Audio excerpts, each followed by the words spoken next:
Magandang araw sa inyo. Ako si Tishamiti Alberto at narito ang aking panayam ni Ginoong Sunny Tolentino Banyal tungkol sa bertud at pagpapalaga bilang bahagi ng ating aralin.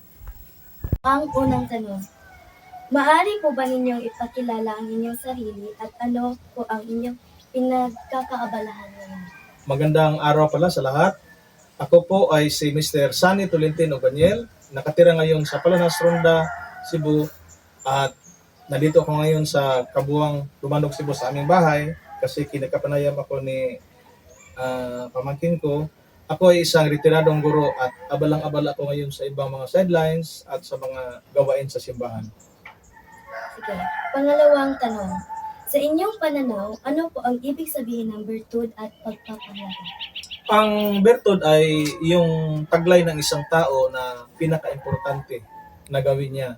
Samantalang yung pagpapahalaga, ito yung bagay na prinsipyo na taglay ng kanyang puso. Although yung dalawa ay halos magkahalintulad lang. Okay, dadayo tayo sa pangatlong tanong.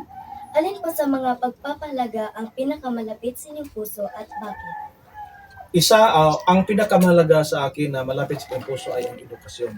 Kasi pag walang edukasyon, ang tao ay walang karunungan at hindi siya magkaroon ng trabaho at para bang hindi siya hindi siya sibilisado, kailangan talaga ng edukasyon. Paano ninyo ito isinasabuhay sa inyong pang-araw-araw na buhay? Isa sa buhay ko ang edukasyon sa pagitan ng paggamit kung ano ang tama, kung ano ang tutuhan ko sa paaralan at sa karanasan ko sa buhay. Ano po ang isang karanasan sa buhay ninyo na tumulong upang mahubog ang inyong mga bertud? Marami. Pero isa sa mga karanasan na hindi ko malimutan yung mga suliranin sa pamilya kasi ako may asawa na at minsan yung asawa ko magkaroon ng sakit, dadalhin sa ospital. Pagdating sa ospital, hindi mo alam ano ang gagawin, hihingi ka ng tulong at doon sa karanasang iyon ay parang nagkaroon ako ng higpit sa sinturon, nagkaroon ako ng tibay ng loob. May pagkakataon po ba na nasubok ang inyong mga pagpapalaga? Paano ninyo ito hinarap?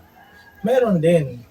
Kasi sa pag-aaral ko, nag-aral ako ng lubusan at yung nagtrabaho ako bilang isang guro, marami akong karanasan na ginagamit